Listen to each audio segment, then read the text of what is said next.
Assalamualaikum warahmatullahi wabarakatuh. Izin memperkenalkan diri, nama saya Arif Hidayat, NPM 2221020225. Saya di sini akan menyampaikan materi tentang definisi khutbah, syarat dan rukun khutbah.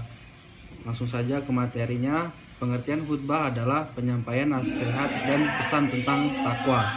Atau secara umum, pengertian khutbah adalah kegiatan berdakwah, mengajak atau menyeru orang lain untuk meningkatkan ketakwaan, keimanan, dan pesan keagamaan lainnya dengan rukun dan syarat tertentu. Sementara secara bahasa, pengertian khutbah adalah pidato atau ceramah.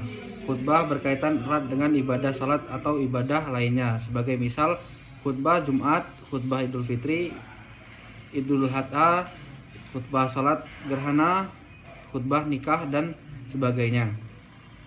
Syarat khutbah Jumat. Yang pertama, khotib harus laki-laki, khotib harus suci dari hadas besar maupun kecil, khotib harus menutup aurat, khotib harus berdiri bila mampu, khutbah harus dilakukan pada saat zuhur usai azan kedua sholat Jumat.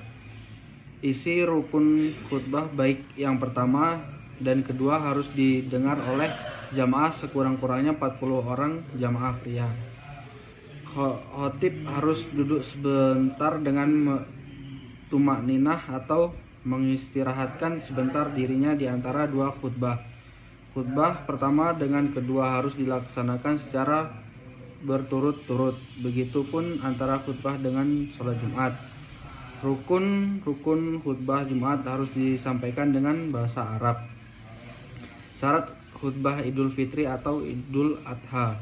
Adapun syarat khutbah Idul Fitri atau Idul Adha yaitu 1. Khotib harus laki-laki, 2. Khotib harus suci dari hadas besar maupun kecil, 3. Khotib harus menutup aurat, 4. Khotib harus berdiri bila mampu. Yang kelima, isi rukun khutbah baik yang pertama dan kedua harus didengar oleh jamaah sekurang-kurangnya 40 orang jamaah. Rukun khutbah Jumat. Adapun rukun khutbah Jumat sebagai berikut. Pertama, bacaan alhamdulillah. Kedua, sholawat kepada Nabi SAW. Ketiga, membaca 2 kalimat syahadat. Keempat, ajakan untuk takwa kepada Allah Subhanahu wa Ta'ala. Yang terakhir, membaca ayat suci Al-Quran di salah satu khutbahnya. Paling tidak, khotib bisa membaca minimal 1 kalimat dari ayat suci Al-Quran saat sedang khutbah.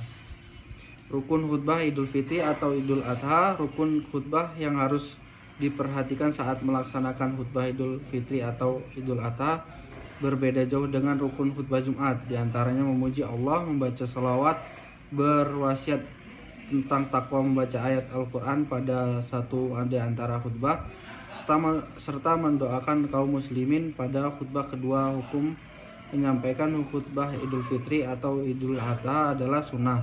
Jadi, jika tidak ada jamaah yang memiliki kemampuan untuk berkhutbah, maka khutbah Idul Fitri atau Idul Adha ditiadakan dan sholat Idul Fitri atau Idul Adha tetap sah.